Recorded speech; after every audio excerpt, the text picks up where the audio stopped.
गांव में दिन की गर्मी ढल चुकी थी और शाम की ठंडी हवा मिट्टी की सौंधी खुशबू लेकर आ रही थी। ये शाम बाकी शामों से अलग थी। हवा में एक अजीब सी बेचैनी थी। आसमान में काले काले बादल छाए हुए थे जो एक दूसरे से टकराकर गरज रहे थे। गांव के लोग अपने अपने घरों में लौट रहे थे, जैसे किसी अनजाने खतरे को भाप गए हो। मीना अपने छोटे से घर के आंगन में बैठी आसमान को देख रही थी। उसके चेहरे पर घबराहट साफ थी। उसके पति रामू अभी तक घर नहीं लौटे थे। वो शहर के बाजार में लकड़ी बेचने गए थे और ऐसी तूफानी रात में उनका सफर मुश्किल हो सकता था। मीना ने घर के दरवाजे मजबूती से बंद करके बैठ गई। जैसे ही उसने दरवाजा बंद किया, तभी बिजली कड़की और भयंकर बारिश शुरू हो गई। हवा इतनी तेज थी कि लगता था घर की छत उड़ जाएगी। खिड़कियों पर बारिश की बूंदें ऐसे पड़ रही थी जैसे कोई बाहर से पत्थर मार रहा हो। रानी छोटी थी और उसे बारिश की आवाज से डर लग रहा था। माँ, बापू कब आएंगे? जल्दी आएंगे मेरी रानी। लेकिन मीना के दिल में एक अजीब सा डर बैठ गया था। उसे याद आया कि गांव के बूढ़े लोग कहते थे कि ऐसी तूफानी रातों में जंगल के रास्ते पर एक भटकती हुई आत्मा निकलती है। वो आत्मा उन लोगों को ढूंढती है जो अंधेरे में अकेले होते हैं। वो उनकी आवाज की नकल करती है और उन्हें अपनी तरफ बुलाती है। रात गहरी होती जा रही थी। बारिश का शोर अब कानों को भेद रहा था। तभी दरवाजे पर किसी के खटखटाने की आवाज आई। कौन है? मीना, मैं हूँ रामू।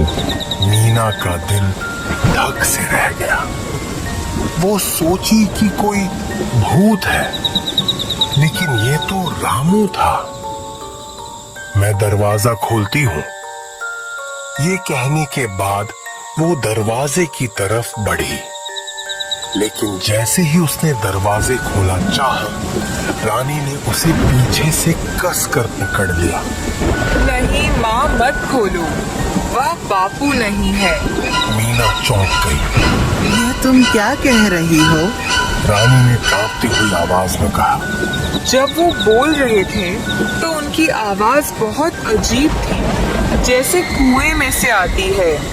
मीना ने रानी की बात पर ध्यान दिया और उसका दिल बैठ गया।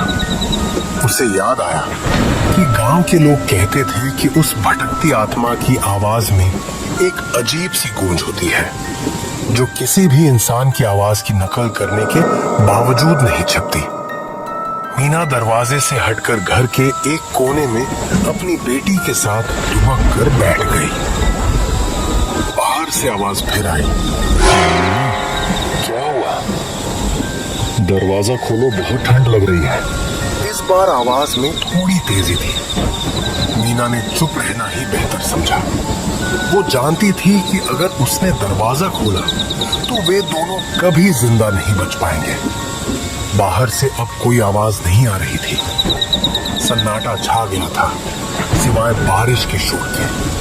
मीना ने सोचा कि शायद वो आत्मा चली गई है। उसने रानी को देखा जो अब सो गई थी। उसने भी आंखें बंद कर ली और भगवान से प्रार्थना करने लगी। सुबह जब उसकी आंख खुली तो बारिश थम चुकी थी। सूरज की पहली किरणें घर के अंदर आ रही थी।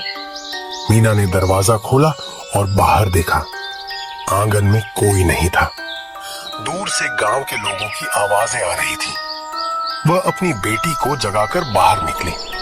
गांव के चौराहे पर लोग एक जगह जमा थे। मीना ने देखा कि रामू वहां खड़ा था। उसके कपड़े गीले थे और चेहरे पर एक अजीब सा भाव था। वह गांव के मुखिया को कुछ बता रहा था। रामू ने मीना को देखा और उसकी तरफ भागा। मीना, तुम ठीक हो? तुम रात में कहाँ थे? रामू ने बताया कि वो शहर से लौट रहा था। तभी तूफान शुरू हो गया। जंगल के पास उसकी बैलगाड़ी का पहिया टूट गया।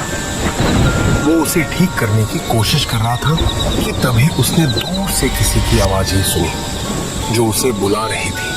वो आवाज अब बिल्कुल तुम्हारी तरह थी।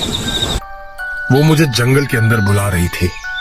मुझे लगा तुम खतरे में हो, इसलिए मैं उस तरफ जाने लगा।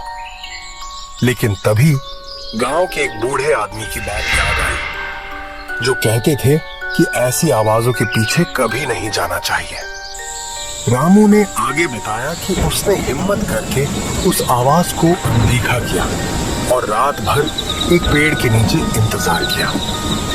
सुबह जब बारिश थमी तो वो किसी तरह पैदल गांव पहुंचा। ये सुनकर मीना और रानी ने एक दूसरे को देखा। मीना को रानी पर गर्व हुआ जिसने अपनी सूझबूझ से उन दोनों की जान बचाई थी। उसने मन ही मन सोचा कि रामू अगर उस आवाज के पीछे चले गए होते तो क्या होता। रामू ने मीना और रानी को गले लगा लिया और वे सब घर वापस लौट गए। ये कहानी गांव में फैल गई और सभी ने रानी की समझदारी की तारीफ की। गांव के लोग उस रात के बारे में बात करते थे जब एक छोटी सी बच्ची की वजह से एक परिवार की जान बची। मीना और रामू भी इस घटना को कभी नहीं भूले। लेकिन यह कहानी यहीं खत्म नहीं होती। एक हफ्ते बाद जब गांव में सब कुछ सामान्य हो गया था, मीना और रामू अपनी बेटी के साथ गांव के पास के नदी के किनारे बैठे थे। अचानक रानी ने एक सवाल पूछा। माँ, वो आत्मा सिर्फ रात को आती है क्या? हाँ बेटी, सिर्फ रात को।